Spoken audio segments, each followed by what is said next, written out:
Muitas organizações religiosas têm proposto diferentes interpretações sobre o tema em questão, tentando por várias maneiras colocar seus adeptos entre os 144 mil selados do Apocalipse. Os futuristas, defensores da teoria do rapto secreto, têm dito que estes surgirão após a vinda de Yeshua e serão poderosos pregadores na Terra, num suposto reinado do Anticristo, de 7 anos na Terra. As chamadas Testemunhas de Jeová e os Adventistas advogam a fé de que o selamento dos 144 mil seja um evento ainda em cumprimento nos séculos 19, 20 e 21. Qual seria de fato a verdade? Vejamos a seguir. Sinais que os identificam. Que importante esclarecido nos revela Apocalipse 7:4 e verso 9, quanto à identificação dos 144 mil? E ouvi o número dos selados, e eram 144 mil selados, de todas as tribos dos filhos de Israel. Depois destas coisas, olhei, e eis aqui uma grande multidão, a qual ninguém podia contar, de todas as nações, e tribos, e povos, e línguas, que estavam diante do trono e perante o Cordeiro, trajando vestes brancas e com palmas nas suas mãos. Apocalipse 7, 4 e 9. Os versos referem-se a dois grandes agrupamentos diferentes. O primeiro é um grupo limitado a apenas 144 mil assinalados, enquanto que o outro se trata de uma grande multidão cujo número era incontável. Os 144 mil são formados exclusivamente das 12 tribos de Israel. Os gentios salvos de todas as nações da terra são parte da grande multidão.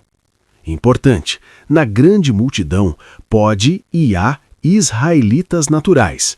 Todavia, entre os 144 mil não pode incorporar nenhum gentio. Segundo a Bíblia, quantos serão selecionados de cada tribo de Israel para fazerem parte dos 144 mil? Acompanhem comigo em Apocalipse 7, versos 5 a 8. Da tribo de Judá havia 12 mil selados. Da tribo de Ruben, 12 mil selados. Da tribo de Gade, 12 mil selados. Da tribo de Azer, 12 mil selados. Da tribo de Naftali, 12 mil selados. Da tribo de Manassés, 12 mil selados. Da tribo de Simeão, 12 mil selados. Da tribo de Levi, 12 mil selados.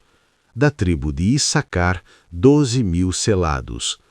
Da tribo de Zebulon, 12 mil selados. Da tribo de José, 12 mil selados. Da tribo de Benjamim, 12 mil selados. Porém, é bom lembrar que tem organizações religiosas que colocam pessoas não israelitas ou gentias aos 144 mil. Argumentam eles que os 144 mil não são apenas israelitas naturais, mas que se trata de Israel espiritual, abrindo assim espaço para os crentes gentios serem também parte dos 144 mil. Por que o grupo investigativo bíblico não aprova tal teoria? Seria correto afirmar que os crentes gentios sejam Israel espiritual? Em muitas passagens bíblicas, é correto o fato do crente gentio, ou não israelita, ser considerado como um judeu ou israelita espiritual. No entanto, onde a Bíblia apresenta judeus e gentios juntos, no mesmo contexto, deve-se entender por judeus e gentios naturais.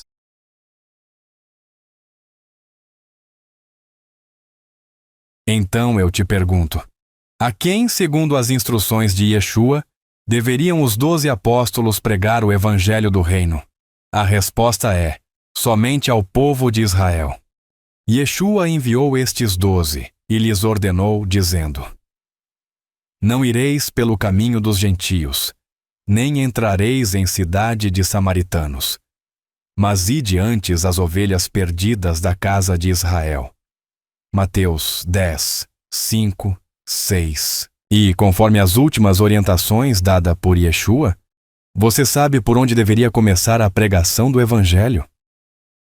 Sim, por Jerusalém, veja. E em seu nome se pregasse o arrependimento e a remissão dos pecados em todas as nações, começando por Jerusalém.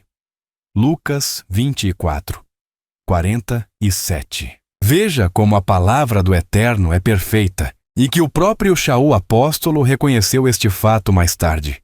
Porque não me envergonho do Evangelho de Cristo, pois é o poder do Eterno para a salvação de todo aquele que crê, primeiro do judeu e também do grego. Tribulação e angústia sobre toda a alma do homem que faz o mal, primeiramente do judeu e também do grego.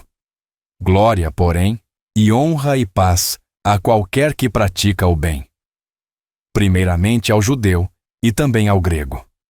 Romanos 1:16, Romanos 2, 9 e 10. Shaul, na realidade, pregou aos judeus em Antioquia da Pisídia, dizendo: Mas Paulo e Barnabé, usando de ousadia, disseram: Era mister que a vós se vos pregasse primeiro a palavra do Eterno. Mas, visto que a rejeitais, e não vos julgais dignos da vida eterna, eis que nos voltamos para os gentios. Atos 13, 46. Pedro nos deixou um ótimo testemunho quanto à prioridade dos judeus na recepção da mensagem redentora. Ressuscitando o Eterno a seu Filho Yeshua, primeiro o enviou a vós, para que nisso vos abençoasse no apartar a cada um de vós das vossas maldades. Vamos lembrar agora o caso da mulher gentia que procurou Yeshua, bem quando o mestre estava levando as boas novas à casa de Israel. E eis que uma mulher cananeia, que saíra daquelas cercanias, clamou dizendo: Senhor, filho de Davi, tem misericórdia de mim, que minha filha está miseravelmente endemoninhada. Mas ele não lhe respondeu palavra. E os seus discípulos, chegando a ele, rogaram-lhe dizendo: Despede-a, que vem gritando atrás de nós. E ele, respondendo, disse: Eu não fui enviado senão as ovelhas perdidas da casa de Israel. Então chegou ela e adorou-o, dizendo: Senhor, socorre-me.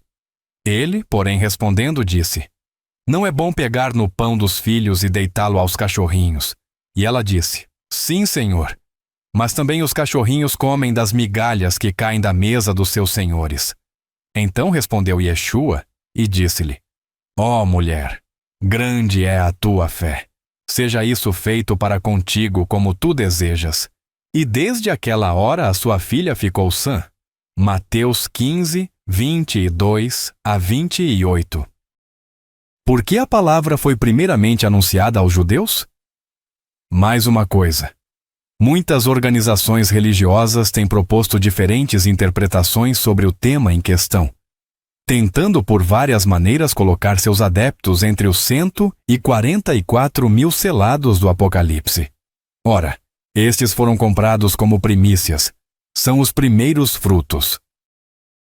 São os que foram redimidos entre os homens, primícias para o Eterno e para o Cordeiro.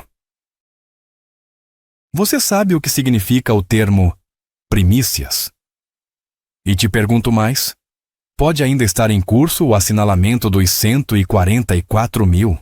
A resposta é não. Ora, por primícias, nós devemos entender como primeiros frutos. A Bíblia nos prova que os primeiros frutos entre os remidos pelo sangue do Cordeiro foram os judeus naturais. Ninguém dos convertidos nestes últimos séculos pode ser parte dos 144 mil, pois não são primícias. Os que estão ensinando que atualmente ainda são selados estão incorrendo em grave erro, pois primícias são somente os primeiros israelitas e que foram assinalados no princípio da igreja. O centurião Cornélio foi o marco e a divisão entre o término dos 144 mil e o começo da grande multidão. Cornélio foi o primeiro gentil a ser integrado na igreja, já fazendo parte da grande multidão.